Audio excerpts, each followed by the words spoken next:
Hello दोस्तों, कैसे हो? आपका स्वागत है तिरपान स्टडी सेंटर में। आज जो हम करने जा रहे हैं आर्थिक संस्था यानी इकोनॉमिक इंस्टीट्यूशन, ये चैप्टर 6 है, जो बीए है, सेकेंड ईयर है और सेमेस्टर 4 है, पंजाब यूनिवर्सिटी, जो बहुत ही इंपॉर्टेंट है आर्थिक संस्था। इसमें हम जो है 3 विषय के बारे में पढ़ेंगे। ठीक है, ये बहुत ही इंपॉर्टेंट है और इसको समझना भी आपके लिए इंपॉर्टेंट है और एग्जाम व्यू से भी ये इंपॉर्टेंट है। तो जो है चैप्टर स्टार्ट करने से पहले एक बात जो मैं हमेशा कहता हूँ, जिसको आपको सोचना भी चाहिए और विचार भी करना चाहिए और अमल भी करना चाहिए, वो ये है कि जब भी वीडियो देखिए पूरा देखिए, क्योंकि अधूरा जानकारी खतरनाक होता है। ठीक है, क्योंकि अधूरा जानकारी इसलिए खतरनाक होता है, अगर मान लीजिए वीडियो थोड़ा सा लंबी होती है, क्योंकि आप क्लास भी तो आपका बड़ा है, क्योंकि आप ग्रेजुएशन कर रहे हो, तो आपको उसी तरह से आपको रिसर्च भी लिखना होता है।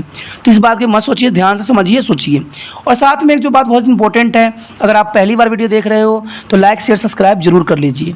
इसमें से जो है सब्सक्राइब करना आपके हित में है, क्योंकि ये वीडियो जो है आपको पता है, अगर आप रिसर्च भी करोगे तो आपको शायद नाम भी पता ना हो। अगर आप लिखोगे यूट्यूब पर, अगर त्रिपान लिखोगे तो त्रिपस कर देगा। इसलिए इसको सब्सक्राइब करने से ये होगा कि आपको चैनल आपके पास रहेगा, और जब भी मैं इसके रिगार्डिंग, आपकी क्लास के रिगार्डिंग, क्योंकि अगर आप सेकेंड ईयर में हो तो आपको पता है थर्ड ईयर भी करना होगा, थर्ड ईयर के रिगार्डिंग भी मैं डालता ही रहूँगा। तो इसलिए आप सब्सक्राइब कर लीजिए। इससे क्या होगा, आपको समय समय पर मेरी वीडियो मिलते रहेगा और आपको ज्ञानित करता रहेगा। चलिए देखते हैं हमारा जो है आज का जो टॉपिक है वो क्या है। आज का टॉपिक जो है हमारा, अर्थव्यवस्था से आप क्या समझते हैं। आर्थिक संस्थाओं की परिभाषा से कुछ भी हो सकता है क्वेश्चन। ठीक है, यानी आर्थिक संस्थाएं होती क्या है। तो चलिए हम इस पर विचार करते हैं, आखिर आर्थिक संस्थाएं क्या होती हैं। आपको पता ही होगा कि प्रत्येक व्यक्ति कुछ प्राथमिक ज़रूरत होती है, यानी हर इंसान जो है 2-3 चीज़ों की ज़रूरतों से जीवन अपना यापन करता है। वो है रोटी, कपड़ा, मकान। यानी मकान, कपड़ा, रोटी जो है महत्वपूर्ण रह जाता है। अगर ये नहीं है तो इंसान का अस्तित्व ही नहीं है। आप क्यों जीवन जीते हो? खाना खाने के लिए, भोजन करने के लिए। आप भोजन करोगे तो आपको वस्त्र भी पहनना पड़ेगा, और वस्त्र पहने हुए तो कोई मकान भी चाहिए। तो ये 3 जो है मूलभूत आवश्यकताएं हैं, जिससे संसार चलती है और संसार चलती रहेगी। व्यक्ति इन प्राथमिक जरूरतों की पूर्ति के लिए हमेशा कोशिश करता रहता है, हमेशा संघर्ष करता रहता है। इस कोशिश के कारण ही आर्थिक संस्थाओं का जन्म होता है। तभी तो आर्थिक संस्थाएं जन्म लेती है, जो हमारी आवश्यकताओं को पूरा करने के लिए हमारे महत्वपूर्ण योगदान देती है। परंतु प्रश्न ये उठता है कि व्यक्ति की आर्थिक क्रियाओं की अध्ययन तो अर्थशास्त्र करता है, फिर यह समाजशास्त्र में क्या कर रहा है। यानी ये अर्थशास्त्र करता है, इकोनॉमिक करता है, तो ये समाजशास्त्र में, सोशोलॉजी में क्या कर रहा है। ये तो प्रश्न सबसे बड़ा हो गया ना, कि आखिर क्या कर रहा है यहाँ पर समाजशास्त्र, इसमें रुचि क्यों रखता है। तो इसका उत्तर यही है कि आर्थिक क्रियाएं व्यक्ति के जीवन से संबंधित है। अन्य क्रियाएं, संस्थाएं जैसे धर्म, परिवार, विवाह, निर्धारित प्रभाव डालती है। व्यक्ति जीवन में इस संस्थाओं का बहुत महत्वपूर्ण स्थान है। इस कारण आर्थिक संस्था इस संस्थाओं का प्रभाव डालती है। देखिए दोस्तों, अगर इसको इकोनॉमिक्स में लेते हो तो इसको सोशोलॉजी में लेने की आवश्यकता क्यों पड़ गई। अगर आपको पता है कि अगर आपको रोटी, कपड़ा, मकान चाहिए, तो ये तो जो है ऐसे तो नहीं आ जाएगी ना, इसके लिए इकोनॉमिक्स में तो जाना ही पड़ेगा। तो इसलिए इसमें आना इसका सुनिश्चित कर देता है। ठीक है, इसमें आना ही इसको प्रभावित करता है। समाजशास्त्र के आर्थिक संस्थाओं में अध्ययन में बहुत दिलचस्पी बढ़ गई है। यदि आर्थिक संस्था में कोई परिवर्तन आता है तो इन संस्थाओं में भी परिवर्तन आ जाता है। यानी एक दूसरे से ये संबंधित है। अगर आप इसको नहीं लोगे तो ये शायद आपके जीवन को कैसे सुखमय बनाएगा, क्योंकि आजकल पैसे नहीं तो जीवन कहाँ सुखमय है। क्योंकि पैसा ही किसी व्यक्ति को जो जीवन है सुखमय और आनंदपूर्ण बनाता है। इसलिए इसमें आना संभव है। यदि आर्थिक संस्था में कोई परिवर्तन आता है तो पूरे संस्था में परिवर्तन आ जाती है। यही कारण है कि आर्थिक संस्था का महत्व भी काफ़ी आज के समय में बढ़ गया है। हम देखते हैं कि आर्थिक संस्थाएं क्या होती है। आखिर आर्थिक संस्था होती क्या है। आर्थिक संस्था वह संस्था है जो लोगों के लिए वस्तुओं के उत्पादन, विभाजन, उपभोग का प्रबंधन करती है। समाज में आर्थिक संस्थाओं का बहुत ही महत्व होता है। इसी कारण ही समाज की विभिन्न समरूप आर्थिक संस्थाएं या अर्थव्यवस्था के आधार पर विभाजित किया जाता है, जैसे शिकारी, कृषि, औद्योगिक समाज आदि। इन आर्थिक संस्थाओं से ही समाज की अन्य संस्थाएं जैसे परिवार, धर्म आदि प्रभावित होती है। अगर आप शिकार, कृषि, औद्योगिक समाज नहीं बनाओगे तो आप अपना जीवन कैसे व्यतीत कर पाओगे। व्यतीत करना शायद संभव न हो। प्रत्येक मानव की कुछ ज़रूरतें व कुछ इच्छाएँ होती हैं। कुछ ज़रूरतें तो जैविक कारणों से पैदा होती है, जैसे कि खाना, पीना, सोना आदि पर व्यक्तियों की कुछ इच्छाएं संसारिक वस्तुओं के कारण भी होती है, जैसे उच्च स्तर, अधिक पैसे होने, ऐश आराम की सभी चीज़ें आदि।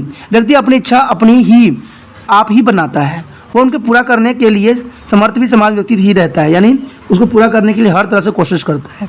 व्यक्ति सभी वस्तुओं का प्राप्त करना चाहता है, पर उसके पास इन चीज़ों की पूर्ति के लिए हमेशा से ही स्रोत की कमी रही है। इसलिए लोग अपनी इच्छाओं की पूर्ति के लिए दूसरे नित्य नए साधन ढूंढते रहते हैं। इन साधनों का पता करने में उनसे उम्मीद भी की जाती है कि इन साधनों में तालमेल स्थापित किया जाता है। और लोग क्या करते हैं, एक दूसरे को अपने सब सामान को स्थापित करने के लिए, सामान को छीनने के लिए एक दूसरे से युद्ध भी करते हैं। इस तरह व्यक्ति अपनी जरूरत की इच्छाओं की पूर्ति के लिए अपने साधनों का उपयोग करता है और वो दूसरे के सब साधनों का भी दुरुपयोग भी करता है। उन साधनों को विस्तृत करने के लिए मापदंड और सामाजिक संगठन का उपयोग भी करता है। उसका धर्म, व्यवस्था और आर्थिक संस्थाओं का नाम भी दिया गया है। इस विचारधारा पर बहुत से साइंटिस्टों की अपनी विचारधारा है। उसमें जॉन्स ने कहा था कि जीवन निर्वाह की जरूरतों की पूर्ति के लिए वातावरण के उपयोग से संबंधित तकनीकी विचार और प्रथाओं की जटिलता को संस्थाएं आर्थिक संस्था कहते हैं। तो ये बात तो अपनी अपनी विचारधारा है, आपको किसी दो विचारधाराओं को लेकर तो चलना ही पड़ेगा। उसके बाद है आर्थिक संस्थाओं के कार्य तथा संस्थाएं। अब सबसे पहली बात जो है आर्थिक संस्थाओं का कार्य क्या है, तो सबसे पहले तो बात यही आ जाता है उत्पादन, क्योंकि उत्पादन करेगा तभी समाज में संस्थाएं बनेगी। उत्पादन का अर्थ ऐसी प्रक्रिया से जो व्यक्ति की जरूरत को पूरा करने के लिए किसी चीज़ के निर्माण करती है और उसके किसी चीज़ के उपयोग करने के रूप में भी परिभाषित कर सकती है। किसी वस्तु के निर्माण में बहुत सारी वस्तुओं की आवश्यकता पड़ती है, ठीक है। सबसे पहले किसी वस्तु के उत्पादन के लिए कुदरती साधनों की जरूरत पड़ती है, यानी जो है कुदरती सामान ही उसको संसाधन में बदलती है। जैसे वस्तु का निर्माण होती है, वह सभी वस्तु जो किसी भी चीज़ के निर्माण की जरूरत होती है साधन कहलाती है। साधन वह भौतिक वस्तुओं एवं मनुष्य के लिए प्रयोग होने वाली मानवीय ताकत भी शामिल होती है, क्योंकि आप भौतिक चीज़ों को अपनी आवश्यकता के लिए बनाना वो ताकत पर निर्भर करती है। भौतिक चीज़ों के उत्पादन के लिए बढ़िया भूमि, जलवायु आवश्यक होती है। इस्पात बनाने के लिए कच्चे लोहा व बिजली बनाने के लिए कोयले या पानी की जरूरत पड़ती है ताकि मशीन चल सके। इस प्रकार वस्तु के उत्पादन के लिए कुदरती साधनों का भी उपयोग किया जाता है। प्राकृतिक साधन के पश्चात बारी आती है मानवीय ताकत की। मनुष्य मजदूरी धन के उत्पादन के लिए प्रयोग की जाती है। व्यक्ति जब किसी भी चीज़ का निर्माण करती है तो वह अपनी मेहनत लगाता है और वह यही मेहनत किसी भी चीज़ की उपयोगिता बढ़ा देती है। मजदूर को उसकी मेहनत का किस तरह का फल मिलेगा वो अर्थव्यवस्था निर्भर करती है। जैसे पुराने समय में गाँव में कार्य करवा कर उसके दाने, अनाज आदि दिया जाता था, आजकल उसके तनख्वाह पैसे के रूप में दी जाती है। इसी प्रकार मजदूरी मनुष्य की मेहनत का भी उत्पादन में बहुत बड़ा योगदान होता है। उत्पादक के बाद जो दूसरा चीज़ आती है वो होता है उपभोग, यानी उत्पादन के साथ साथ उपभोग का होना भी बहुत ज़रूरी है। आपको पता ही होगा कि जो विश्व युद्ध हुई या किसी चीज़ जो हुआ उसका कारण भी यही था। उन्होंने उत्पादन तो कर लिया, अब वो सामानों को अपने घर में इस्तेमाल तो नहीं कर सकते थे ना, अपने राज्य में इस्तेमाल नहीं कर सकते थे। वो चाहते थे कि वो मंडियों की तलाश कर रहे थे और मंडी की तलाश करने के लिए वो क्या दूसरे देशों को कोलोनिज्म करना, यानी दूसरे देशों को अपने अधीन करना, ये थी। तो उत्पादन भी, उपभोग भी बहुत ज़रूरी होती है, क्योंकि उपभोग बगैर उत्पादन नहीं हो सकता है। अगर उपभोग होती है तभी उत्पादन कोई चीज़ को किया जाता है। इसका अर्थ यही होता है किसी चीज़ का उपयोग करना, वह उपयोग का अर्थ वह गुण है जो किसी चीज़ के मनुष्य की जरूरत पूरा करने के योग्य बनाता है। साधारण समाज में तो उपभोग की कोई मुश्किल नहीं होती, क्योंकि जो चीज़ उत्पादित होती है उसकी खपत आराम से हो जाती है। जैसे आदमी समाज में रहता है, व्यक्ति भोजन का उत्पादन करते थे, वो उनका उपभोग भी करते थे, परंतु मुश्किल तो ये थी कि जटिल समाज में होती थी, जहाँ व्यक्ति अपनी प्राथमिक जरूरतों के अलावा और चीज़ों की विकसित कर लेते थे, जो कि जीवन जीने के लिए कोई खास जरूरी नहीं होता, जैसे टीवी, बढ़िया मकान, कार, ऐशो आराम के सामान इत्यादि। जटिल समाज में इन चीज़ों की उपभोक्ता बहुत अधिक होती है, क्योंकि इससे अर्थव्यवस्था बढ़ती है। प्रत्येक समाज का मुख्य काम होता है कि वो उपभोग के समाज के लिए निर्धारित करे। उपभोक्ता को नियमित कई तरीके से हो सकती है, जैसे उत्पादन और नियंत्रण करके उत्पादन पर नियंत्रण भी कई ढंगों से हो सकती है। जैसे प्राकृतिक साधन का भंडार को बचा कर रखना, ताज़ा उत्पादन में भी उसका काम प्रयोग करना। इस प्रकार जो एक्सपोर्ट या निर्यात भी इसका नियंत्रण कर सकते हैं। उपभोक्ता को हम प्रचार करके भी प्रभावित कर सकते हैं, जैसे कि यदि किसी वस्तु का निर्माण होता है तो उसको बारे में हम टीवी, अखबार आदि में प्रचार करके लोगों को इसके बारे में बता सकते हैं। इस प्रकार किसी वस्तु की खपत या इसका कारण कम या अधिक हो सकती है। इसके अतिरिक्त सरकार भी कानून पाबंदी लगाकर खपत को प्रभावित कर सकती है। तो ये चीज़ें बहुत ही इंपॉर्टेंट रहती है, ठीक है दोस्तों। उसके पश्चात जो है लेन देन, किसी चीज़ के लेन देन के बदलना कहते हैं। लेन देन का मतलब तो आपको पता ही, पुराने समय में क्या होता था, एक वस्तु दूसरे वस्तु से एक्सचेंज कर ली जाती थी, ठीक है। तो किसी आर्थिक वस्तु की जगह दूसरी वस्तु को देना लेन देन आजकल का नहीं बल्कि पुरातन समाज में ये चलता रहता था। लेन देन कई प्रकार का होता है, जैसे कि चीज़ों के बदले चीज़, सेवा के बदले सेवा, और सेवा के बदले सेवा होता है, और चीज़ के बदले चीज़, चीज़ के बदले पैसा और सेवा के बदले पैसा, जब पैसे के बदले पैसा, लेन देन और जन्मस दो कुछ भी हो सकता है। इसको प्रत्यक्ष और अप्रत्यक्ष दोनों रूप में किया जाता था। प्रत्येक लेन देन सबसे पहले वस्तुओं और वस्तुओं से सेवा बदले और सेवा का लेन देन होता था पहले के समय में। इसमें व्यवस्थित व्यापार भी होता था। वह उस समय होता था जब चीज़ों की कीमत को राजनीतिक सत्ता द्वारा निश्चित किया जाता था, पर समय समय पर बदल दिया जाता था। इसमें पैसे का लेन देन भी होता था, या हम कह सकते हैं कि पैसे को देकर चीज़ ली जा सकती थी। इस लेन देन के कारण लोगों में बदलने की सुविधा पैदा होती है। अब प्रत्येक लेन देन में तोहफे का बदलना सबसे आम रूप है, जिसमें एक पक्ष दूसरे पक्ष के किसी खास प्रकार के लाभ लेने के लिए समझौता कर देता है। बिना किसी चीज़ या सेवा के तोहफे का लेन देन होता था। इसके अलावा समूह द्वारा उत्पादित चीज़ों के एकत्र करके सदस्यों को दोबारा बांट दिया जाता था। लेन देन के कारण उत्पादन बढ़ोतरी होती थी। जब लोगों को अन्य लोगों से किसी चीज़ को समाप्त करने में कोई कठिनाई होती थी, तो वह उस चीज़ द्वारा आत्मनिर्भर बनने के लिए भिन्न भिन्न चीज़ों का निर्माण भी करती थी। दूसरे ओर जब बदलाव बहुत अधिक विकसित हो जाता था, तो वे प्रत्येक व्यक्तियों के लिए अपने स्रोत से अधिक चीज़ों को लेने देने करते थे। तो लेन देन जो दोस्तों हैं, ये पुरानी चीज़ें हैं। इसमें यही चीज़ होती थी कि एक वस्तु के बदले दूसरे वस्तु ली जाती थी। लेकिन आज के समय में जो है, चाहे वो सेवा हो, चाहे वस्तु हो, चाहे कोई भी हो, इसके बदले में हम क्या करते हैं, उनसे पैसे लेते हैं और पैसे के बदले हम सेवा प्रदान करते हैं। उसके पश्चात जो है विभाजन, डिस्ट्रीब्यूशन। आम व्यक्तियों के विभाजन का मतलब चीज़ों को एक स्थान से दूसरे स्थान ले जाकर जाना होता है, उसके बेचने से है। उसके अनुसार हम चीज़ों को एक स्थान से दूसरे स्थान पर ले जाकर हम क्या कर सकते हैं, बेच देते हैं। पर अर्थशास्त्र में लाने व लेकर जाने के लिए इसके एक किस्म के उत्पादन के रूप में लिया जाता है, क्योंकि यह वस्तुओं के सहूलतों दे देता है, क्योंकि इससे वस्तु की मलकियत होती है। विभाजन वह प्रक्रिया जिससे किसी आर्थिक वस्तु का कुल मूल्य या उन व्यक्तियों में बांटा जाता है जिन्होंने उस चीज़ के उत्पादन में हिस्सा डाला होता है। विभिन्न लोगों या समूह का अपना विशेष योगदान होता है, जिस कारण उन्हें इनाम या मुनाफा मिलना चाहिए। जिन लोगों के पास ज़मीन होती है उनके आर्थिक क्रियाओं प्राप्त होती है। मजदूरों को मजदूरी या तनख्वाह प्राप्त होती है। जो व्यक्ति कारखाने बनाता है, उसमें निवेश करने व उसके चलाने के लिए पैसा देता है, उसकी उद्यमी कहते हैं। उसकी पैसा लगाने का मुआवजा ब्याज के रूप में उसे प्राप्त होती है। सरकार का कोई भी उत्पादन प्रत्यक्ष रूप से हिस्सा होता है, वो अपना मुआवजा कर के रूप में लेती है, और इस सब कुछ देने के बाद जो कुछ बचता है उसको उद्यमी या प्रबंधक बोर्ड लाभ के रूप में रख लेता है। यानी सरकार के जो होती कोई भी चीज़ उत्पादन होती है, उसमें कर के रूप में जो होता है सरकार को देना पड़ता है। ठीक है, तो ये चीज़ें बहुत इंपॉर्टेंट आती है। पर आजकल के आधुनिक जटिल व्यवस्था में बड़े व्यापारिक आकार में विभाजन बहुत बड़ी समस्या होती जा रही है। उत्पादन की प्रक्रिया में कोई कारक होता है, वह प्रत्येक कारक जो मालिक विभिन्न होते हैं, प्रत्येक मालिक अपने लिए ज़्यादा से ज़्यादा मुनाफा प्राप्त करने की कोशिश करता है। मजदूर को अधिक तनख्वाह चाहिए होती है, पूंजीपति को अधिक ब्याज चाहिए होता है, उद्यमी को उसके कम देना चाहता है, क्योंकि उन्हें कम देने से उसका लाभ बढ़ जाता है। प्रबंधन से मजदूरों में संघर्ष भी लाभ का विभाजन करता है ही होता है। एक का लाभ दूसरे का नुकसान होता है। जब मजदूर प्रबंधन के पूंजीपतियों में अधिकार प्राप्त करने की होड़ लग जाती है, तो लोग इसके बीच के झगड़े का जो है उपाय ढूंढने में लग जाते हैं। तो हम कह सकते हैं कि विभाजन जो होती है बहुत इंपॉर्टेंट होती है। तो इस प्रकार आर्थिक संस्थाओं में मुख्य कार्य चीज़ों का उत्पादन, उपभोग और लेन देन व विभाजन का होता है। तो ये जो है आपके 4 पॉइंट है, इसको दिमाग में रखना आपका काम है। अगर ये रख लेते हो तो इसके रिगार्डिंग आप बहुत कुछ लिख सकते हो, यानी उत्पादन, उपभोग, लेन देन एवं विभाजन।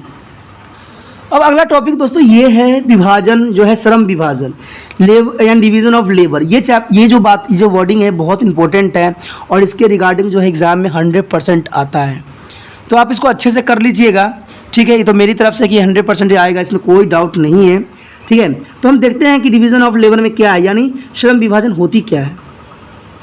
इसमें दुखमई ने 1893 इसमें फ्रेंच भाषा में अपनी प्रथम पुस्तक the law division of travel of social नाम से प्रकाशित की। चाहे यह उसका पहला ग्रंथ था, पर वह उसकी प्रसिद्धि की आधारशिला थी। इसी पर उसकी 1883 में डॉक्टरेट भी मिली थी, ठीक है। यानी इसी में उसको डॉक्टरेट का भी उपाधि दी गई थी। तो उसमें उन्होंने क्या किया था, जो श्रम विभाजन था उसको 3 भागों में उन्होंने बांटा था। एक तो था श्रम विभाजन के काम यानी फंक्शन, कारण व परिस्थितियाँ और इसके आधार स्वरूप। तो इन चीज़ों को उन्होंने क्या किया था, अलग अलग भागों में बांट दिया था। तो सबसे पहले तो हमारा तो यही आता है कि श्रम विभाजन के कार्य क्या होते हैं, what is the function of division of labour. दुख में हर सामाजिक तथ्यों को एक नैतिक तथ्य के रूप में स्वीकार करता है। कोई भी सामाजिक प्रतिमान नैतिक आधार पर ही जीवित सुरक्षित रह सकता है। एक कार्यवादी के रूप में दुखमय ने सबसे पहले श्रम विभाजन कार्यों को खोज की। दुखमय ने सबसे पहले काम शब्द के बारे में बताया कि यह क्या होता है। कार्य से अर्थ गति, व्यवस्था अर्थ क्रियाएं से होती है जो हम करते हैं। कार्य का अर्थ इस क्रिया या गति व उसके अनुरूप जरूरत को आपसी संबंध से है, अर्थात क्रिया से पूरी होने वाला जरूरतों से है। अगर आप क्रिया करिएगा तभी जो है आपकी जरूरत को पूरा होगा। दुखमय के अनुसार श्रम विभाजन कार्य से उनका अर्थ यह है कि श्रम विभाजन की प्रक्रिया समाज की पहचान के लिए किन मौलिक जरूरतों को पूरा करती है। काम तो वह काम है जिसके न होने पर उसके तत्वों का मौलिक जरूरत की पूर्ति नहीं हो सकती है। अगर आप काम नहीं करोगे तो शायद आपकी जो मौलिक ज़रूरत है उसका पूर्ति न हो सके। इसलिए श्रम जो है प्रत्येक व्यक्ति को किसी न किसी रूप में करना ही पड़ता है। ठीक है, आमतौर पर यह कहा जा सकता है कि श्रम विभाजन का कार्य सभ्यता का विकास करना है, क्योंकि श्रम विभाजन के विकास के साथ साथ विशेषीकरण और फलस्वरूप समाज की सभ्यता बढ़ती है। दुखमय ने इसका विरोध भी किया है। उन्होंने सभ्यता के विकास को श्रम विभाजन काम नहीं माना है। ठीक है, उनका मतलब सूत्र का मतलब काम नहीं है, सुखों के बढ़ाने या वैधिक या भौतिक विकास श्रम विभाजन के फलस्वरूप पैदा होती है, इसलिए यह उनके परिणाम है और काम नहीं है। काम का मतलब परिणाम नहीं होता है। काम का मतलब होता है कि आप अपनी जीविका को किस प्रकार चलाओगे और किस प्रकार जो है आपके जो है जीवन का उत्तम से उत्तम गुणों का पैदा किया जा सकता है। उसके बाद उनका है विचार क्या है, उसके पश्चात है यांत्रिक एकता। दुखमय के अनुसार यांत्रिक एकता को हम समाज की दंड संहिता में अर्थात दमनकारी कानून देख सकते हैं। समाज के सदस्यों में मिलने वाली समानता इस एकता का आधार है। जिस समाज के सदस्यों में समानताओं से भरपूर जीवन होती है वहाँ विचारों, विश्वासों और कार्य व जीवन शैली के आम प्रतिमान व आदर्श प्रचलित होती है। वह जो समाज इस समानताओं के परिणाम स्वरूप एक सामूहिक इकाई के रूप में सोचता है, क्रिया करता है, वह तांत्रिक एकता का प्रदर्शन भी करता है, अर्थात उसके सदस्य एक तंत्र या मशीन की भांति आपस में संगठित रहते हैं। इस एकता में दुखमय ने अपराध, दंड व जो है इसका सामूहिक चेतना को भी लिया है। दुखमय के अनुसार यह एक ऐसी सामाजिक एकता है जो चेतना की इस निश्चित अवस्थाओं में से पैदा होती है जो कि किसी समाज के सदस्य के लिए आम है। इसको असल में दमनकारी कानून पेश करता है, यानी एक तरह से देखा जाए तो ये दमनकारी नीति होती है। उसके पश्चात है अंगिक एकता यानी ऑर्गेनिक सोलिडरिटी। दुखमय के अनुसार दूसरी एकता अंगिक एकता है। दमनकारी कानून की शक्ति सामूहिक चेतना में होती है। सामूहिक चेतना समानताओं से शक्ति प्राप्त करती है। आदिम समाज में दमनकारी कानून की प्रधानता होती थी क्योंकि उनमें समानताएं समाजी जीवन का आधार होता था। दुखमय के अनुसार आधुनिक समाज श्रम विभाजन व विशेषीकरण से प्रभावित है, जिसमें समानताओं की जगह पर विभिन्नताएं प्रमुख होती थी। सामूहिक जीवन की यह विभिन्नताएं व्यक्तिगत चेतना को प्रमुखता देती थी और उसको आगे बढ़ाती थी, क्योंकि जब तक व्यक्ति चेतना में नहीं होता है उसके अंगिक एकता नहीं कही जा सकती। आधुनिक समाज में व्यक्ति प्रत्यक्ष रूप से समूह के साथ बंधा नहीं रहता है। इस समाज मनुष्य को आपसी संबंधों का महत्व काफ़ी अधिक होती है। ये आपको पता है पुराने समय में जो व्यक्ति होते थे वो आपसी संबंधों में नहीं बंधे रहते थे, लेकिन जो हम आधुनिक समाज की बात कर रहे हैं, जो अभी हम पढ़ रहे हैं, उसमें जो है प्रत्येक व्यक्ति एक दूसरे से बंधे हुए हैं। ठीक है, एक दूसरे के आवश्यकताओं पर निर्भर करते हैं। यही कारण है कि दुखमय ने आधुनिक समाज में दमनकारी कानूनों की जगह प्रति अधिकारी कानून की प्रधानता बताई थी।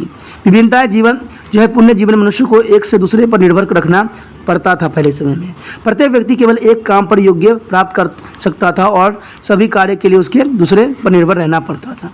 यानी कोई भी व्यक्ति एक ही काम को सीख सकता था, बाकी काम करवाने के लिए उसे दूसरों पर निर्भर रहना पड़ता था। इसके आधार पर समाज की एकता की स्थापना होती थी, क्योंकि एकता तभी स्थापित होगा जब आप किसी पे आश्रित रहोगे, तभी उसकी महत्वता को समझ पाओगे। इस एकता के दुखमय ने अंगिक एकता कहा है और यह प्रति अधिकारी कानून के कारण भी होती है। उसके पश्चात हमारा जो है समझौते पर आधारित एकता। आम एकता एक अंगिक एकता का अध्ययन करने के पश्चात दुखमय ने एक एकता के बारे में बताया जिसको वह समझौता पर आधारित एकता कहता है, यानी समझौते पर आधारित एकता, जिसमें आपको समझौता करना पड़ता है कि आप एकता चाहते हो कि नहीं। तो समझौते पर आधारित एकता है जो है कि बहुत विशिष्ट रह जाता है दुखमय के विचार के अनुसार। उसके पश्चात है श्रम विभाजन के कारण, अनकेयर डिवीजन ऑफ लेबर। दुखमय ने श्रम विभाजन की व्याख्या समाज शास्त्रीय आधार पर की थी। उसने ये बात क्लियर बताई थी कि श्रम विभाजन के कारणों की खोज समाजी जीवन की दिशा एवं उसके समाज जरूरतों से ही की जा सकती है। तो इसलिए उसने क्या किया था, दुखमय ने समाज विभाजन के श्रमों को दो कारणों के वर्गों में बांट दिया था। एक प्राथमिक कारक था, एक दूसरा था द्वितीय कारक। प्राथमिक कारक के रूप में जनसंख्या का बढ़ना व उसके परिणाम को वह रखते हैं, जबकि द्वितीयक कारकों में दो भागों में बांटते हैं, आम चेतना और बढ़ती असफलता प्रकृति की घटनाओं पे। यानी ये चीज़ दो चीज़ जो थी बहुत इंपॉर्टेंट थी। इसमें जो पहला था जनसंख्या व उसकी घनत्व का बढ़ना, यानी ये प्राथमिकता में से थी। यानी प्राथमिकता में क्या था? जनसंख्या व उसकी घनत्व का बढ़ना। दुखमय के अनुसार जनसंख्या के आकार पर घनत्व का बढ़ना ही श्रम विभाजन का प्रमुख प्राथमिक कारण बनती है। देखिए दोस्तों, ये बात तो बहुत ही क्लियर है कि श्रम विभाजन तभी होती है जब जनसंख्या बढ़ती है। जनसंख्या देखिए पहले के समय में ये होता था कि पिता का कार्य जो होता था पुत्र संभालता था, लेकिन अगर मान लीजिए उसके पास कई पुत्र हों तो एक ही काम पे तो निर्भर नहीं रह सकते ना, वो कोई दूसरा काम ही अपनाएंगे। तो आज के समय में ये ऐसा ही होता है कि व्यक्ति जो होती है एक काम पे जो होते हैं एक काम पर निर्भर नहीं होते हैं। तो दुखमय ने बात को क्लियर और विशिष्ट कर दिया था।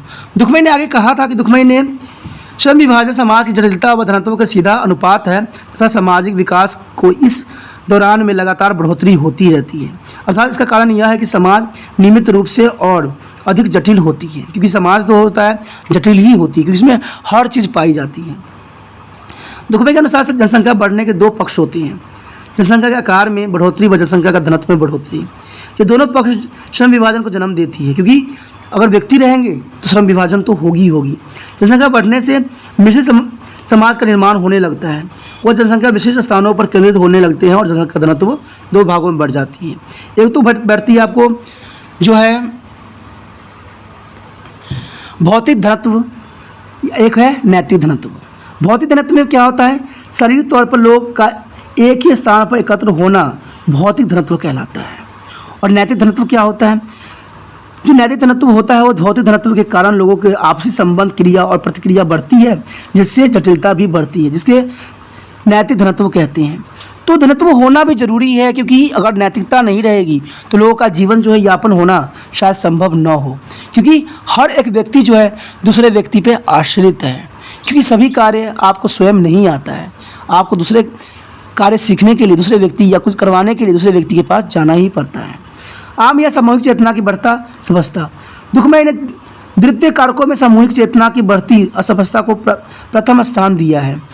समानताओं के आधार पर वाले समाज में सामूहिक चेतना का बोलबाला होता है, जिस कारण समूह के व्यक्तिगत विचार आगे नहीं आते हैं।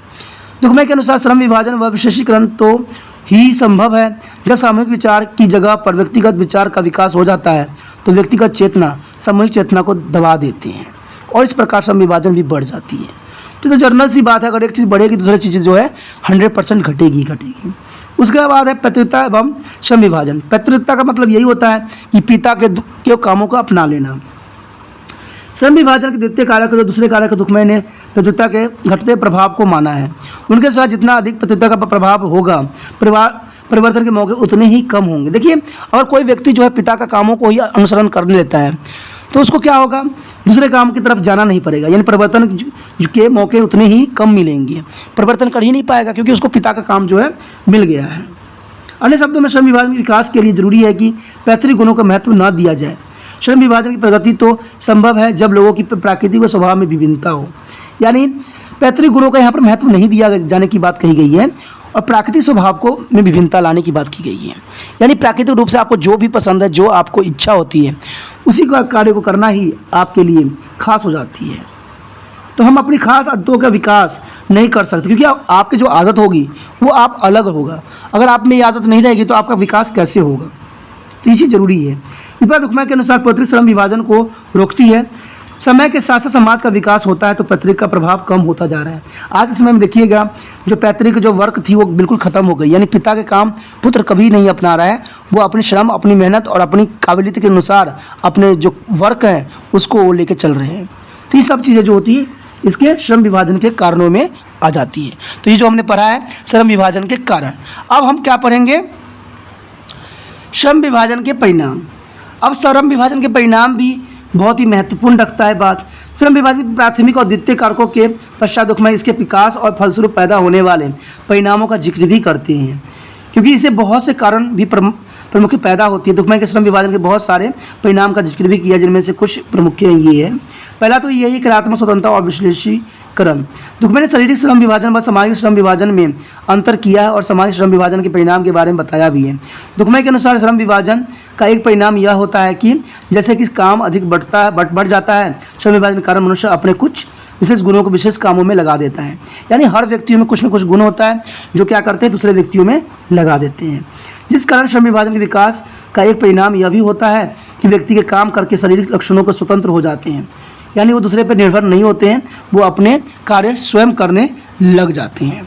दूसरा क्या होता है, सभ्यता का विकास। दुखमय ने आरंभ में ही स्पष्ट कर दिया था कि सभ्यता का विकास करना श्रम विभाजन का काम नहीं है, क्योंकि श्रम विभाजन एक नैतिक तथ्य है। मतलब सभ्यता के तीनों अंग औद्योगिक, कल्याणात्मक और वैज्ञानिक विकास नैतिक विकास से संबंध नहीं रखते हैं। उनके अनुसार श्रम विभाजन का परिणाम स्वरूप सभ्यता का विकास होता है कि जैसा आप श्रम करोगे वैसा ही आपका विकास भी होगा। जनसंख्या का कार्य तथा घनत्व में अधिक होना ही सभ्यता के विकास की जरूरत बना देती है। जनसंख्या बढ़ेगी तो वो काम भी अपनाएगी। श्रम विभाजन सभ्यता दोनों ही के साथ साथ प्रगति करती है, पर श्रम विभाजन का विकास पहले होता है, तब उसके परिणाम स्वरूप सभ्यता तब विकास होती है। इस दुखमय का मानना है कि सभ्यता का न तो श्रम विभाजन का उद्देश्य है और न ही काम, बल्कि उसका परिणाम होता है। परिणाम की वजह से ही ऐसा होता है। उसके पश्चात है सामाजिक प्रगति। सामाजिक प्रगति भी बहुत इंपॉर्टेंट रहती है। प्रगति परिवर्तन का परिणाम ही होता है। देखिए, जो प्रगति होती है, बदलता है, वो कोई ना कोई परिणाम जरूर साथ में लाता है। श्रम विभाजन परिवर्तन के भी जन्म देता है। परिवर्तन समाज में एक निरंतर प्रक्रिया है, इसलिए समाज में प्रगति भी निरंतर होती ही रहती है। इस परिवर्तन का मुख्य कारण श्रम विभाजन ही है। श्रम विभाजन के कारण परिवर्तन होता है, वह परिवर्तन के कारण प्रगति होती है। इस प्रकार सामाजिक प्रगति श्रम विभाजन का एक परिणाम है। दुखमय के विचार से प्रगति का प्रमुख कारक समाज है। हम इसके लिए बदल जाते हैं क्योंकि समाज बदल जाता है। हम तब बदलते हैं जब समाज बदलती है। प्रगति तो ही कर सकते हैं जब समाज की गति रुक जाती है, तो पर ऐसा होना वैज्ञानिक रूप से संभव नहीं है, क्योंकि समाज की प्रगति कभी रुकती नहीं है किसी कारणवश। समाज जो है बिल्कुल चलती है और चलती ही रहेगी। उसके पश्चात है सामाजिक परिवर्तन व व्यक्तिगत परिवर्तन।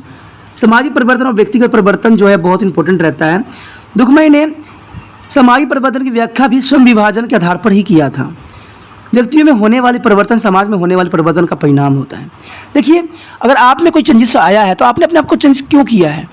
क्योंकि आपका समाज चेंज होने को विवश कर रहा है, या आपके परिवार आपको चेंज करने के लिए विवश कर रहे हैं कि आप यहाँ पर ना रहो, यहाँ पर ना रहो। तो यही बात इंपॉर्टेंट हो जाती है ना, कि समाज जो है, व्यक्तियों में होने वाले परिवर्तन समाज में होने वाले परिवर्तन के परिणाम स्वरूप ही आता है।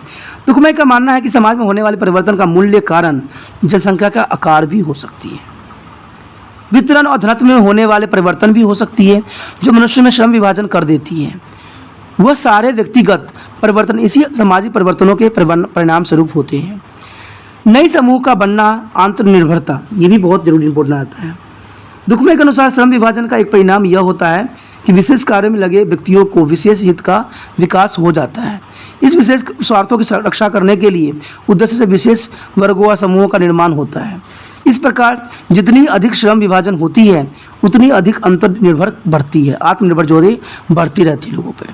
अंतर्निर्भरता संयोग को जन्म देता है। अगर आत्मनिर्भरता बढ़ती है दोस्तों, तो ये संयोग का जन्म देती है, क्योंकि संयोग से ही आगे बढ़ती हैं, जिस कारण श्रम विभाजन संयोग की प्रक्रिया के सामाजिक जीवन के लिए जरूरी बना देती है। उसके बाद है व्यक्तिवादी विचारधारा। दुखमय के अनुसार श्रम विभाजन के परिणाम स्वरूप व्यक्तिगत चेतना का उदय हुआ है। सामूहिक चेतना का निरंतर कम होता जा रहा है। व्यक्तिगत स्वतंत्रता विशेष व्यक्तिवादी विचारधाराओं को जन्म देती है। इसलिए श्रम विभाजन के परिणाम स्वरूप व्यक्तिवादी विचारधारा को आज बल अधिक मिला हुआ है। उसके बाद है प्रतिकारी कानून व नैतिक दबाव। दुखमय के अनुसार श्रम विभाजन कानूनी व्यवस्था में भी परिवर्तन कर देती है। श्रम विभाजन परिणाम स्वरूप आपसी संबंधों का विस्तार होता है, जटिल और व्यापक संबंधों का भी इसमें काफ़ी बोलबाला बनती है। तो इस तरह से जो दोस्तों हैं, हमारा श्रम विभाजन के परिणाम भी बहुत ही आसान तरीके से ख़त्म होती है। उसके पश्चात जो इम्पोर्टेंट टॉपिक है वो है पूंजीवाद यानी कैपिटलिज्म। कैपिटलिज्म भी बहुत इंपॉर्टेंट टॉपिक है, ठीक है, क्योंकि कई बार एग्जाम में आ जाता है ये। तो पूंजीवादी एक आर्थिक व्यवस्था है जिसमें निजी संपत्ति को बहुत महत्व दे दी जाती है। पूंजीवादी एक दम से ही किसी स्तर पर नहीं पहुंचा है, बल्कि उसका धीरे धीरे विकास हुआ है। पूंजीवादी जो होती है उसको धीरे धीरे विकास होता है। इसे विकास को देखने के लिए हमें इसका अध्ययन आदिम समाज में करना होगा, यानी हमें पुराने समय से आज के समय तक के अध्ययन को समझना पड़ेगा। आदिम समाज में वस्तु को लेन देन की व्यवस्था, आदान प्रदान बदले की व्यवस्था होती थी। आपको पता ही है कि पुराने समय में जो होता था वस्तु का आदान प्रदान जो होती थी, एक वस्तु को देना दूसरे वस्तु को लेना, ये सिंपल सी बात है। उस समय लाभ, प्रॉफिट का विचार प्रत्यक्ष रूप से सामने नहीं आता था। इसमें व्यक्ति की आवश्यकताओं को देखी जाती थी, यानी प्रॉफिट का भावना नहीं होती थी। लोग चीज़ों के लाभ के लिए एकत्र नहीं करते थे, बल्कि उन दिनों के लिए एकत्र करते थे जब चीज़ों की कमी होती थी या फिर सामाजिक प्रसिद्धि के लिए एकत्र करते थे। व्यापारिक व्यवस्था आमतौर पर सेवा व चीज़ों के देने पर निर्भर करती थी। आर्थिक कारक जैसे कि मजदूरी, निवेश, व्यापारिक लाभ के बारे में आदिम समाज को पता भी नहीं था, यानी आदिम समाज इसके बारे में कुछ भी नहीं जानती थी, उसको कोई विचारधारा इसमें नहीं था। मध्यवर्गीय समाज में व्यापार और वाणिज्य थोड़े से उन्नत हो गए थे बेशकली, चाहे शुरू में व्यापार आदान प्रदान की व्यवस्था पर आधारित था, पर धीरे धीरे पैसा व्यापार करने का एक माध्यम बन गया। इसी से व्यापार पर वर्जित का एक प्रकार का उत्साह भी मिला, जिस कारण पैसे, सोना, चांदी व टैक्स की महत्ता भी बढ़ने लगी। पैसा चाहे संपत्ति नहीं था, पर उसकी संपत्ति का सूचक भी था। इसका उत्पादन शक्तियों के लक्षणों पर पूरा प्रभाव होता था। आपको पता ही होगा कि पुराने समय में लोग जो होते थे, अमीर और गरीब, इस आधार पर आकलन किया जाता था कि उनके पास कितने भैंस हैं, कितने बकरियां हैं, कितने गाय हैं उनके पास। तो इस बेस पे उनके जो होते थे उनकी आकलन की जाती थी कि वो अमीर हैं कि गरीब हैं। सिमेल्स के अनुसार पैसे की संस्था का आधुनिक पश्चिमी समाज में व्यवस्थित होने के कारण जिंदगी के हर भाग पर बहुत गहरे प्रभाव पड़े। जब पैसा का निर्माण हुआ, जब पैसे बने, तो इसका हर जीवन पे, हर क्षेत्र में बहुत ही प्रभाव पड़ा। आज जो लोग हैं पैसे के पीछे दौड़ रहे हैं, लेकिन उनको ये नहीं पता है कि पैसा हमें नहीं कमाती है, हम पैसे को एकत्र करते हैं, हम पैसे बनाते हैं। शायद इंसान को समझ में आ जाए तो इतनी तकलीफ ना रहे। इसने मालिक और नौकर को आज़ादी दी, वस्तु तो सेवाओं के बेचने तथा खरीदने वाले पर भी असर पड़ा, क्योंकि इससे व्यापार के दोनों ओर से रस्मी रिश्ते पैदा हो गए। सिमर्स के अनुसार पैसे ने हमारी ज़िंदगी की फिलॉसफी में बहुत परिवर्तन ला दिया है, इसमें प्रैक्टिकली बना दिया है, क्योंकि अब हम प्रत्येक चीज़ को पैसे में तोलने लग गए हैं। समाज संपर्क संबंध गैर रस्मी और अव्यक्त हो गए हैं, मानवीय संबंध भी अब ठंडे हो गए हैं। आज हर क्षेत्र में देखिएगा तो पैसे ने ले लिया है। आज पैसे की वजह से ही आज एक दूसरे के लोग जो है जानी दुश्मन बन गए हैं, अपनी भाईचारा को ख़त्म कर दिया है। इंसानियत को आज पैसों के कारण ही ख़त्म हो गई है। लोग जितने भी हों, जितने भी अमीर हों, उनको पैसे उतने ही चाहिए, उनसे उनको काफ़ी हित रहती है। तो इससे क्या हुआ है, हमारा समाज की जो वास्तविकता थी वो ख़त्म हो गई है। आज सब पैसे इकट्ठा करने में ही लगे हुए हैं। क्यों? क्योंकि उनको पूंजीवादी जो बनना है, यानी कैपिटलिज्म बनना है, पैसे चाहिए तो उसके लिए पैसे इकट्ठे करने पड़ेंगे। तो ये चीज़ें बहुत ही अलग बात को दर्शाती है। इसमें एडम स्मिथ ने इसका 4 सिद्धांत बताया था। पूंजीवादी का इसने 4 सिद्धांत बताया था। इसने पहला सिद्धांत यही बताया था कि व्यक्तिगत हित की नीति होती है, दखल न देने की नीति होती है, प्रतियोगिता का सिद्धांत होता है, लाभ को देखना होता है। तो चलिए, सभी साइंटिस्टों की अपनी विचारधारा होती है, हम किसी को गलत नहीं कह सकते। तो इस सिद्धांत का उस समय पर काफ़ी प्रभाव पड़ता है। इन नियमों के प्रभाव अधीन व औद्योगिक क्रांति के कारण संपत्ति व उत्पादन की मौलिकता को की नई अवस्थाओं के सामने आई है, जिसकी पूंजीवादी का नाम दिया गया है। आज पूंजीवादी जो है बहुत ही महत्वपूर्ण हो गया है इंसानों के विचारधाराओं से। औद्योगिक क्रांति के कारण घरेलू उत्पादन कारखानों में उत्पादन में बदल गया है। कारखानों में काम छोटे छोटे भागों में बांट दिया गया है, तब प्रत्येक मजदूरी छोटा सा काम करता है। इससे उत्पादन बढ़ गया है। समय समय के साथ साथ बड़े बड़े कारखाने लग गए हैं। इन कारखानों में मालिक निगम बावजूद में आ गए हैं, यानी सारे के सारे जो है मालिक आज जो है वास्तविकता में आ गए हैं। पूंजीवाद के साथ साथ श्रम विभाजन, विशेषीकरण व लेन देन भी पहचान में आया है। इस उत्पादन व लेन देन की व्यवस्था में उत्पादन की साधन को मालिक व्यक्तिगत लोगों से और उन पर कोई सामाजिक जिम्मेदारी नहीं थी। संपत्ति बिल्कुल निजी थी तथा वह राज्य, धर्म, परिवार एवं अन्य संस्थाओं के पाबंदी से आज़ाद थे। पहले के समय में फैक्ट्रियों के मालिक कुछ भी करने को आज़ाद थे। उनका उद्देश्य केवल लाभ कमाना था, सिर्फ लाभ अर्जित करना ही उनका उद्देश्य था, चाहे वो जो मर्जी कर ले। उन पर बिना लाभ की चीज़ों का उत्पादन करने का कोई बंधन नहीं था, यानी लाभ के बिना वो कोई चीज़ उत्पादन क्यों करे। और आज लाभ कमाने के लिए व्यक्ति क्या करता है, गलत चीज़ों का उपयोग करता है, गलत चीज़ों का इस्तेमाल करता है, जिससे कि हमारा समाज प्रतिदिन कोई ना कोई घटना घटती रहती है। उत्पादन का तरीका लाभ वाला था और सरकार ने दखल न देने की नीति अपनाई, तो इस दिशा में मालिक का साथ दिया। तो इस तरह से जो था हमारा पूंजीवादी था। अब हमने पूंजीवादी के लक्षण के बारे में जानना है कि पूंजीवादी के लक्षण क्या होते हैं। फीचर ऑफ कैपिटलिज्म, आखिर क्या होती है ये? पूंजीवाद को इस प्रकार परिभाषित किया जा सकता है कि यह एक आर्थिक व्यवस्था है जो उत्पादन की प्रक्रिया में पूंजी का बहुत ज़्यादा उपयोग करती है। तकनीकी रूप में इसके इस तरह परिभाषित कर सकते हैं कि यह उत्पादन की वह आर्थिक व्यवस्था है। देखिए, उत्पादन की वो आर्थिक व्यवस्था है जिसमें पूंजी व वस्तु के मालिक निजी तौर पर कोई व्यक्ति या समूह होता है, यानी इसमें कोई निजी या व्यक्ति इसका जो है समूह होता है। अब इसमें पूंजीवादी के लक्षण क्या होते हैं? जो पूंजीवादी होते हैं उनके लक्षण क्या होते हैं? सबसे पहले तो यही लक्षण होता है कि बड़े स्तर पर उत्पादन करवाते हैं। पूंजीवादी का एक महत्वपूर्ण लक्षण यह है कि उत्पादन का बढ़ाना, उद्योग को लगाने से उत्पादन बड़े पैमाने पर होने लगा। पूंजीवादी औद्योगिक क्रांति के कारण आया, जिस कारण बड़े स्तर पर उत्पादन मुश्किल हुई। बड़े बड़े कारखाने व श्रमिक विभाजन व विशेषीकरण के बढ़ने से उत्पादन बढ़ गया। अधिक उत्पादन का अर्थ था पूंजी का बड़े स्तर पर उपयोग और बहुत अधिक फायदा। उसके पश्चात था निजी संपत्ति यानी प्राइवेट प्रॉपर्टी। निजी संपत्ति आधुनिक समाज व आधुनिक आर्थिक जीवन का आधार था। यह पूंजीवाद का ही आधार था। पूंजीवादी में प्रत्येक व्यक्ति को कमाने का हक तथा संपत्ति को रखने का अधिकार है। संपत्ति रखने के लिए हक की व्यक्तिगत अधिकार के रूप में देखा जा सकता है। निजी संपत्ति के कारण बड़े बड़े कारखाने, उद्योग, निगम कार्य प्रणाली में आए पूंजीवादी बाढ़ है एक तरह से देखा जाए तो। उसके बाद हमारा है प्रतियोगिता यानी कंपटीशन। पूंजीवादी व्यवस्था में प्रतियोगिता का एक जरूरी तत्व है कि परिणाम ही है। पूंजीवादी में भिन्न जो है पूंजीपतियों में बहुत अधिक मुकाबला देखने को मिलता है।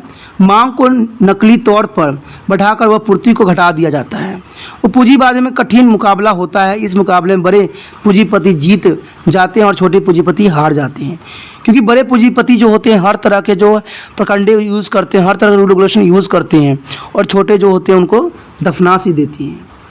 उसके पश्चात जो होता है सबका जो एक ही होता है पर्पस, वो होता है लाभ। मार्क्स के अनुसार लाभ के बिना पूंजीपति नहीं टिक सकते। अगर उनको लाभ नहीं कमाना है तो उनको इसमें बना रहना शायद संभव नहीं है। पूंजीपति बड़े पैमाने पे पूंजी का निवेश करता है ताकि लाभ कमाया जा सके। पूंजीपति में उत्पादन लाभ के लिए किया जाता है, ना कि समाज कल्याण के लिए, समाज की ज़रूरतों को पूरा करने के लिए। पूंजीपति का याद रखना दोस्तों कि कभी भी इनका लक्ष्य ये नहीं होता, समाज कल्याण नहीं होता है। इनका जैसे मर्जी हो, डुप्लीकेट हो, नकली हो, जो मर्जी हो, अपने लाभ कमाने के उद्देश्य से ही किसी वस्तु का निर्माण करते हैं। तभी तो आप देखते हो कि हमारे समाज में, हमारे जो है मार्केट में आए दिन डुप्लीकेट सामानों की संख्या बढ़ती ही चली जा रही है, और आम इंसान जो है इसको धड़ल्ले से उपयोग भी कर रहा है, जिसकी वजह से वो मौत के मुंह तक भी पहुंच रहा है। तो ये तो आम सी बात हो गई है। उसके बाद है कीमत प्रणाली। पूंजीवाद है में मुख्य उद्देश्य अधिक से अधिक लाभ प्राप्त करना होता है। किसी चीज़ की कीमत उस पर लगी लागत के आधार पर नहीं, बल्कि उस चीज़ के मांग के आधार पर निर्धारित होती है। और मान लीजिए कोई चीज़ की कीमत जो है और 50 रुपया बिक रही है, लेकिन उसको धड़ल्ले से लोग इस्तेमाल कर रहे हैं, उपयोग कर रहे हैं, तो उसको अगले दिन ही आपको पता है 100 रुपये मिलना स्टार्ट हो जाएगा। यानी वस्तु की जो उपयोगिता के हिसाब से नहीं यूज़ करते हैं, जब उसकी उपयोगिता बढ़ जाती है तो उसका कीमत भी वो लोग बढ़ा देते हैं, क्योंकि उत्पादन घटती नहीं है दोस्तों, उत्पादन तो उतना ही रहता है। उत्पादन बढ़ भी जाती है लेकिन कीमत वो लोग नहीं घटाते हैं। क्यों? क्योंकि उनको मुनाफा हो रही होती है। आप देख लेना, साधारण तौर पे किसी मार्केट में चले जाना जहाँ से इसकी उत्पादन होती है, अगर वहाँ पर वो 50 रुपया है तो आप तक पहुँचते पहुँचते वो 100 रुपये में कन्वर्ट हो जाएगा। अगर महंगा हो गया तो वो 200 रुपये में कन्वर्ट हो जाएगा। तो यही तो उनकी मुनाफा का सबसे बड़ा साधन बन जाता है। और सरकार भी क्या करती है, इसको आँख बंद करके देख रही होती है, क्योंकि सरकार को कंट्रोल ही इन चीज़ों पे नहीं है। और कंट्रोल होती तो आज जो महंगाई इतनी बढ़ गई है, शायद महंगाई इतनी होती नहीं। चलिए, ये तो उनकी अपनी विचारधारा है, उनकी सोच है। करेंगे तभी टिकेंगे, नहीं करेंगे तो नहीं टिकेंगे। हमारा अगला टॉपिक देखते हैं क्या है।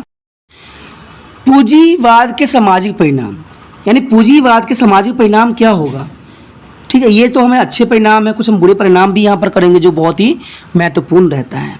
आर्थिक, सबसे पहले तो यही बात आता है आर्थिक प्रगति यानी इकोनॉमिकल प्रोग्रेस। पूंजीवाद ने जो मानव को प्राकृतिक साधन का अधिक से अधिक प्रयोग करने के लिए उत्साहित किया है। पूंजीवादी नहीं किया है ऐसा, क्योंकि आज जो ऐसा साधन खत्म होने के कगार पे आ गए हैं, इसका कारण पूंजीवादी ही है। लोगों ने अपने आप को पैसा कमाने की होड़ में पूरी तरह लगा दिया है। इस कारण औद्योगिक, खेती और व्यापारिक क्षेत्र में बहुत भारी नई योजना खोजे इन कारण हुई, किस कारण आर्थिक प्रगति पर विकास हुआ है। क्योंकि आज लोग सब के सब पैसे कमाने की होड़ में लगे हुए हैं, कोई ये नहीं देख रहा है कि हम क्या गलत कर रहे हैं, क्या सही कर रहे हैं। सिर्फ उनका तो एक ही काम है, मुनाफा कमाना। तो ये सामाजिक परिणाम हुआ है। उसके बाद उच्च स्तर का जीवन स्तर भी बहुत काफ़ी हाई रखता है, यानी हाई स्टैंडर्ड लिविंग।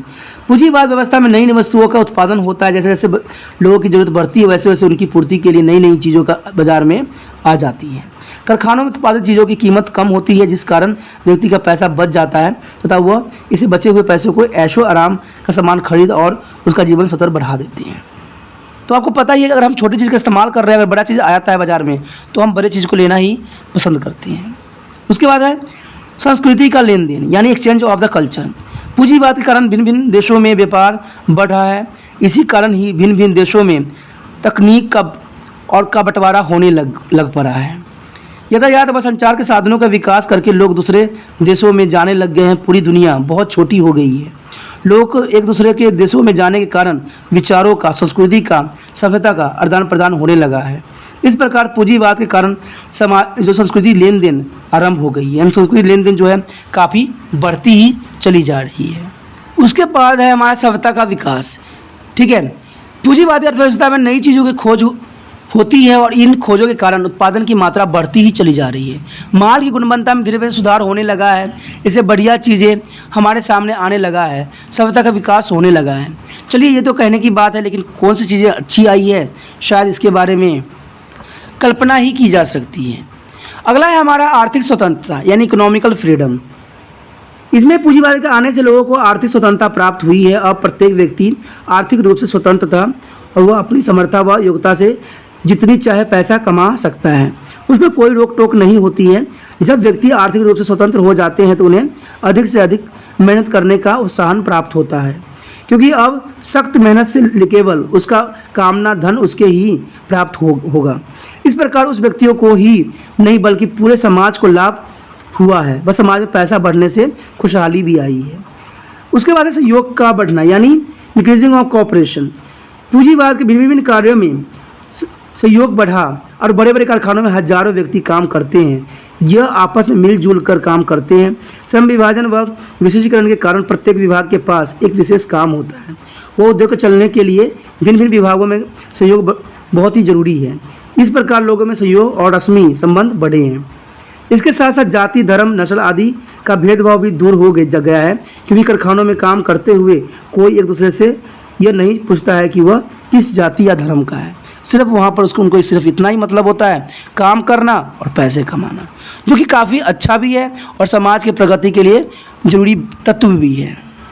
उसके पश्चात है पूंजीवाद के बुरे परिणाम। अब देखिए, पूंजीवाद हुआ है कि जहाँ पर कुछ अच्छे परिणाम होंगे, एडवांटेज होंगे, तो डिसएडवांटेज तो होना स्वाभाविक से बात है। यानी एक अगर ईवल है, ठीक है, तो कुछ इसका गुडनेस भी है। तो इसमें सबसे इंपॉर्टेंट बात यही आता है कि ईवल और कॉन्सिक्वेंस ऑफ कैपिटलिज्म, पैसे की भूख, ग्रिड ऑफ द वेल्थ। पूंजीवाद पैसे की भूख पर आधारित है। इसने पैसों को बहुत अधिक बढ़ा दिया है। अब केवल पैसा ही सब कुछ हो गया है। लोगों की सोच पैसे से शुरू होती है, वह पैसे पे ही ख़त्म हो जाती है। आधुनिक मानव पैसे के पीछे पागल की भांति घूमता रहता है। वो पैसों को किसी भी ढंग से कमाना चाहता है। पैसे कमाने के लिए लोग नैतिकता को भी पीछे छोड़ देते हैं। इस कारण नैतिकता का बहुत अधिक पतन हुआ है। आज पैसे के कारण लोग एक दूसरे को ख़त्म करने, क्या अपने भाई का नहीं हो रहा है। तो ये सब क्यों है? क्योंकि उनके पैसे की भूख है। उसके बाद है पदार्थवाद, मेटलिज्म।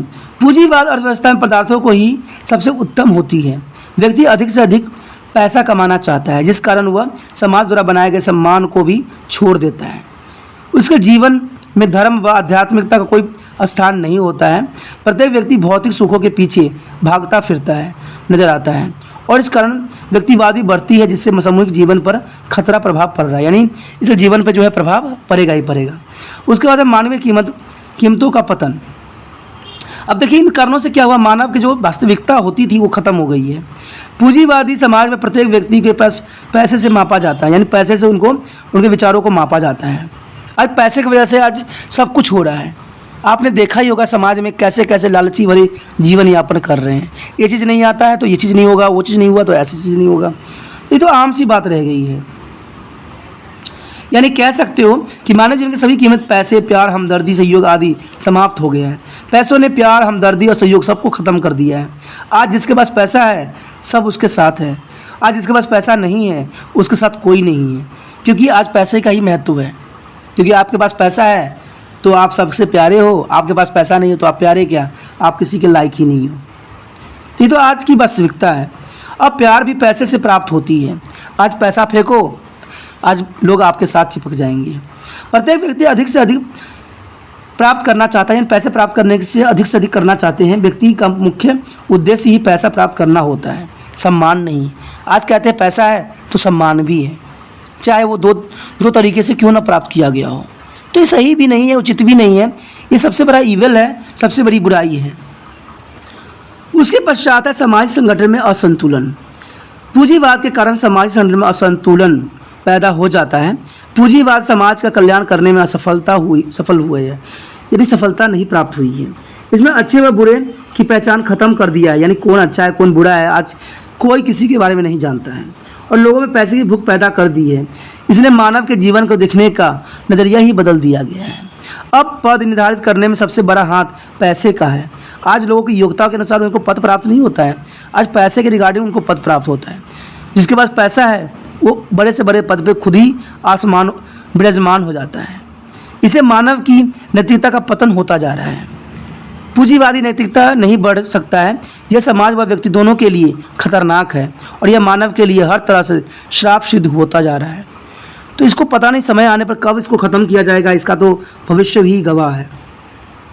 उसके बाद है आर्थिक असमानता। पूंजीवाद के समाज में आर्थिक असमानता को जन्म दिया है। पूंजीवाद में अमीरों के पास पैसा बढ़ता ही जा रहा है, अर्थात वे और अधिक अमीर होते जा रहे हैं, वो गरीब और गरीब होते जा रहे हैं। ठीक है, अमीर अमीर होते जा रहे हैं, गरीब गरीब होते जा रहे हैं, ये तो आम सी बात है। आज पूंजीवादी जो है जैसे मर्जी पैसे कमाने के होड़ में लगे हुए हैं, और अपना महल जो होता है विदेश में बना रहे हैं, इस देश को लूट रहे हैं और दूसरे देश में अपने सपनों के महल भी खड़े कर रहे हैं। तो ये क्या करना चाहते हैं, मैं तो खुद समझ ही नहीं आ रहा है। क्योंकि गरीबों को यहाँ लूट रहे हो और अपने सपने के महल विदेशों में बना रहे हो, आप विदेशों को मालामाल कर रहे हो, ये कहाँ की नीति है। करना है तो अपने देश के लिए करो ना। पूंजीवादी अपने पैसों के दम पर मजदूरों का शोषण करते जा रहे हैं, जिस कारण उनमें आर्थिक फर्क बहुत ज़्यादा बढ़ रहा है। इस प्रकार इस अर्थव्यवस्था में आर्थिक असमानता को जन्म दिया है, जो समाज को लिए ठीक नहीं है। तो ये तो बात सच्चाई है। आज देखोगे कि पैसे जो है चंद व्यक्तियों के पास ही सिमट के रह गई है, और चंद व्यक्तियों ने क्या किया है, इसका फ़ायदा भी बहुत गलत तरीके से इस्तेमाल किया है।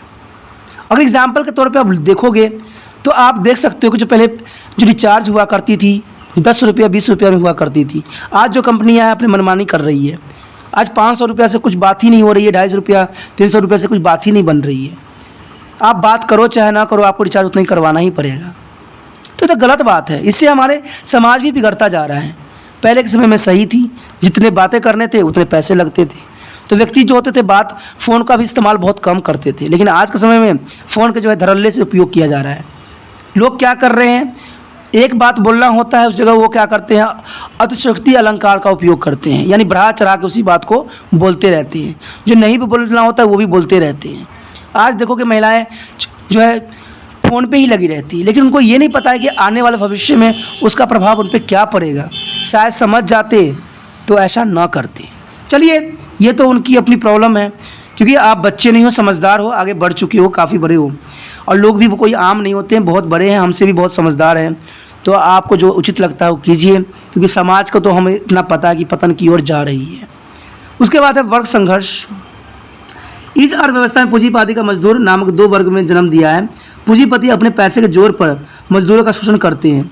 मजदूरों को 2 वक्त की रोटी भी नसीब नहीं होती है, जिस कारण दोनों के बीच संघर्ष शुरू होता जाता है। हड़ताल, जुलूसी, फैक्ट्री का बंद होना, लड़ाई झगड़े शुरू हो जाते हैं। इसका समाजी जीवन पर बहुत बुरा असर पड़ता है। इसके साथ साथ बड़े बड़े उद्योग, छोटे संपत्तियों से भी संघर्ष चलता रहता है। अर्थात धीरे धीरे बड़े पूंजीपति छोटे से पूंजीपतियों को अपने पैसे के दम पर ख़त्म कर दे रहे हैं। इस प्रकार वर्ग संघर्ष बढ़ता ही जा रहा है। अब देखोगे कि अगर कोई कंपनियां बड़ी बन गई है तो छोटी कंपनियां बेचारा अपना सामान बाजार में उतारे कैसे, क्योंकि उसके सामने बड़ी कंपनियां आगे खड़ी हो गई है।